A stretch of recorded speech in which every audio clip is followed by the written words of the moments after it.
इसके पहले मैंने कटहल की सब्जी की रेसिपी आप लोगों के साथ शेयर कर चुकी हूँ।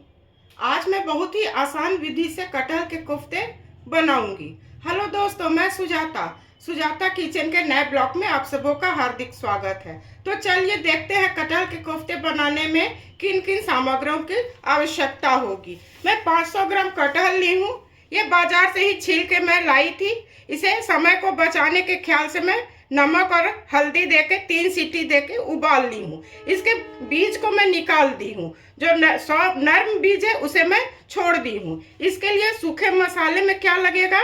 नमक, हल्दी, कश्मीरी लाल मिर्च, कुछ साबुत गर्म मसाले हैं, जीरा, धनिया पाउडर, कुटी हुई गोल मिर्च, गर्म मसाला, साबुत जीरा, हींग। और इसको बाइंड करने के लिए मैं बेसन ली हूँ और मसाला को मैं पहले से उबाल ली हूँ। इसमें मैं उबाल के मसाला डालूंगी।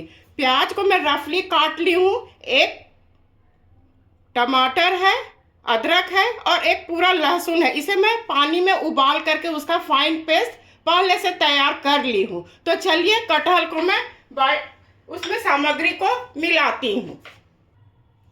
कटहल में सबसे पहले मैं 4 चम्मच बेसन डाल रही हूँ। फिर जरूरत होगा उस मुताबिक मैं डालूंगी। बेसी बेसन नहीं देना चाहिए, नहीं तो कड़ा हो जाएगा कोफ्ता। नमक, हल्दी, गरम मसाला, कश्मीरी लाल मिर्च, कूटी हुई गोल मिर्च, धनिया पाउडर, जीरा पाउडर और थोड़ा सा हींग भी मैं डाल दे रही हूँ। ऐसे मैं ग्रेवी में भी हींग डालूंगी। धनिया पत्ती आप लोग मैशर से मैश कर सकते हैं, पर मुझे हाथ से ही आराम लगता, तो पहले इसे मैं मिला लेती हूँ। ये थोड़ा हाथ में चिपक रहा है। थोड़ा आधा चम्मच भर सरसों का तेल। ये सब सब्जी सरसों के तेल में ही अच्छा बनता है। इसे मैं पहले मिला लेती हूँ, चारों तरफ मिला लेती हूँ। मैं हाथ धो ली हूँ और इसमें तेल डाल दी हूँ, तो बिल्कुल हाथ में ये चिपकेगा नहीं। देखिए इस तरह से आप लोग आराम से इसे बना लीजिएगा। इतना एक नींबू के साइज का ये रहेगा। इसी तरह से मैं सारे को पहले बना लेती हूँ। कोफ्ता बनाने के लिए मैं कढ़ाई में तेल पहले से डाल ली हूँ। गैस भी जला ली हूँ। गैस को मैं मीडियम फ्लेम पर कर रही हूँ। ये पूरी तरह गर्म हो जाएगा तो कोफ्ता को मैं डालूंगी। तेल अच्छी तरह से गर्म हो चुका है। गैस को मैं बिल्कुल स्लो कर रही हूँ। एक डाल के पहले मैं चेक करती हूँ। हाँ, बिल्कुल अच्छी तरह गर्म हो चुका है। इसी तरह से मैं सारे को डाल रही हूँ।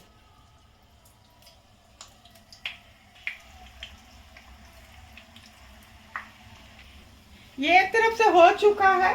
देखिए कितना अच्छा बन रहा है। और कटहल तो अपने आप में ही बहुत अच्छा सब्जी है।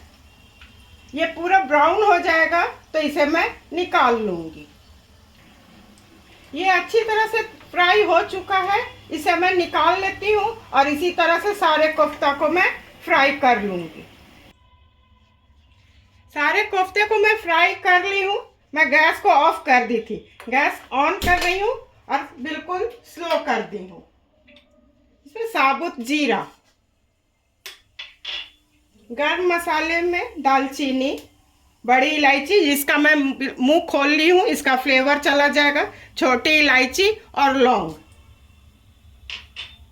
इसी वक्त इसमें मैं हींग डाल दे रही हूँ।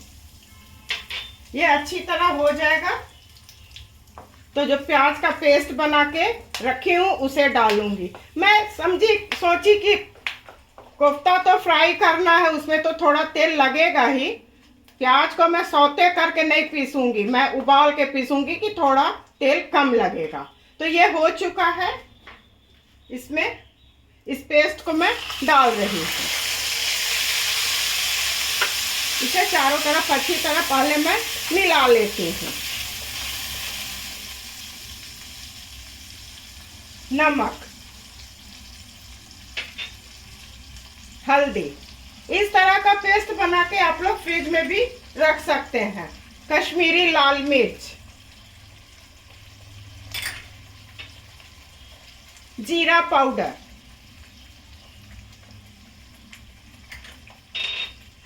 धनिया पाउडर,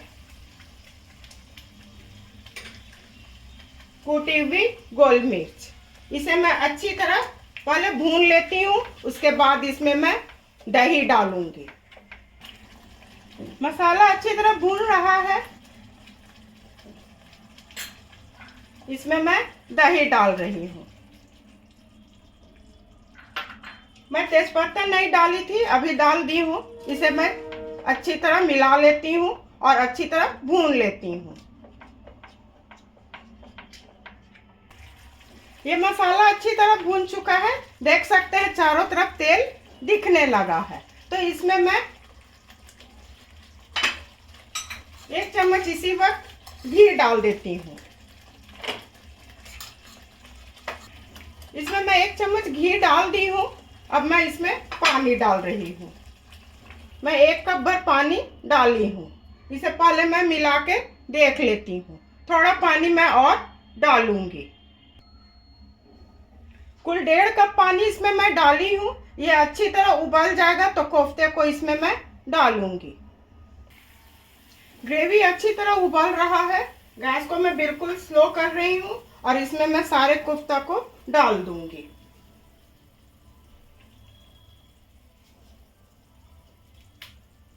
इसके कोफ्ता को पहले से भी बना के फ्रिज में एयर टाइट डब्बा में रखा जा सकता है।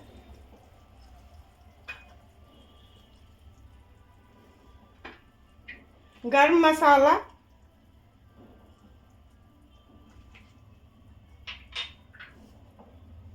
कसूरी मेथी। कसूरी मेथी का अपना ही अलग खुशबू है। धनिया पत्ती। इसे मैं 5 से 7 मिनट उबाल करके गैस को बंद कर दूंगी। उसके बाद मैं इसे सर्व करूंगी। कटहल का कोफ्ता बनके बिल्कुल तैयार है। एक बार मेरे बताए तरीके से आप लोग बनाइए, अपने परिवार के साथ खाइए और इंजॉय कीजिए। मैं उम्मीद करती हूँ कि मेरी रेसिपी और मेरा काम आप लोग को अवश्य पसंद आया होगा। इसी तरह से सुजाता किचन का हौसला को आप लोग अफजाई करते रहिए। मेरे चैनल को लाइक, शेयर और सब्सक्राइब कीजिए। धन्यवाद।